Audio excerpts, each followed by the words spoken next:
మా క్లయింట్ అయిన శ్రావణికి, తీరపు శ్రావణికి కొత్తగూడెం చెందిన బాలసాని గణేష్ గౌడ్ అనేటువంటి వ్యక్తి తన దగ్గర అప్పుగా తీసుకున్నాడు కొంత అమౌంట్. ఆ అమౌంట్ ఇవ్వకుండానే అతను చనిపోయాడు. వాళ్ళ లీగల్ హైరర్స్ అయిన వాళ్ళ భార్య మీద, అనురాధ, వాళ్ళ ఇద్దరు కశ్యప్ గౌడ్, నిశాంత్ గౌడ్ అనే ముగ్గురి మీద Kothagudem principal senior civil judge కోర్టులో మనైరీ కోర్టు చూపేసి వాళ్ళ ప్రాపర్టీ ఏదైతే ఉందో ఆ ప్రాపర్టీ మీద అటాచ్మెంట్ ఆర్డర్ తీసుకుంది. అటాచ్మెంట్ అయిన ఆ ప్రాపర్టీని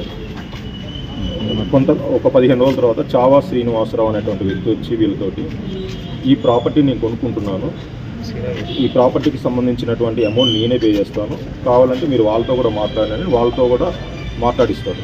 ఎవరైతే మనకి డెబిటర్స్ ఉన్నారో వాళ్ళతో కూడా మాట్లాడిస్తారు. ఇతను ఇస్తాడు అనే నమ్మకంతో మేము కోర్టులో ఫర్దర్ ప్రొసీడింగ్ కోసం వెళ్ళము. కొంత పీరియడ్ తర్వాత అతను ఆ డబ్బులు చెల్లించకుండానే ఆ ప్రాపర్టీని వాళ్ళ కొడుకైన రుషిల్ చౌదరి పేరు మీద రిజిస్ట్రేషన్ చేయించుకుంటాడు. ఆ విషయం మాకు చాలా 2 నెలల తర్వాత 3 నెలల తర్వాత తెలిసి ఈసీ చెక్ చేసుకుంటే ఆల్రెడీ అతను వాళ్ళ అబ్బాయి పేరు మీద రిజిస్టర్ చేసినట్టుగా, దాన్ని కరూర్ వైశ్య బ్యాంకులో తనఖా పెట్టి వాళ్ళ బ్యాంకర్స్ని కూడా మోసం చేసి 51 లక్షల లోన్ తీసుకున్నట్టుగా తెలిసింది ఈసీ ద్వారా. పూర్తి డీటెయిల్స్ తీసుకొని అతను చావా శ్రీనివాసరావు దగ్గరికి పెద్ద మనుషుల సమక్షంలో శ్రావణి వెళ్తే అతను ఏం చెప్తాడంటే, నేను రావాక దగ్గర నాకు ఇంకెవరో సిపిఐ లీడర్స్ పేర్లు చెప్పేసి పొలిటికల్ ఇన్ఫ్లుయెన్స్, నువ్వు ఇంకోసారి మా ఇంటికి వచ్చిన డబ్బుల కోసం నాకు ఫోన్ చేసినా చంపేస్తాను, అమ్మాయిని బెదిరిస్తాను, నువ్వు నాకు ఎవరైతే అమ్మారో వాళ్ళనే కనుక్కోండి అని చెప్తాడు.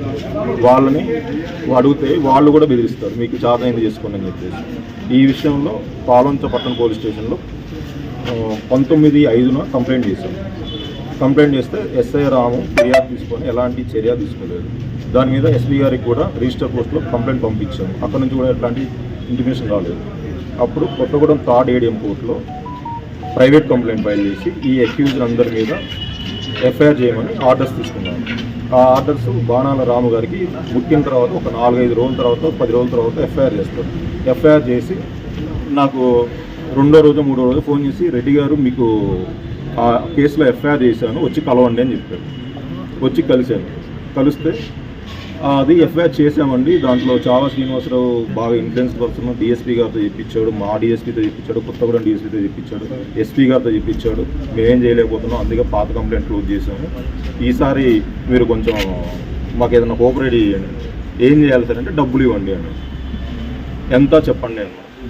మీరు ఇవ్వండి అంటే మీరు చెప్పండి సార్ అంటే, మీరు ఇవ్వండి నేను ఏం చేస్తాను, ముందు ఒక 20,000 ఇవ్వండి, తర్వాత ఫర్దర్గా మిగతా అమౌంట్ ఇద్దరు కానీ అంటే ఓకే సార్ అని చెప్పేసి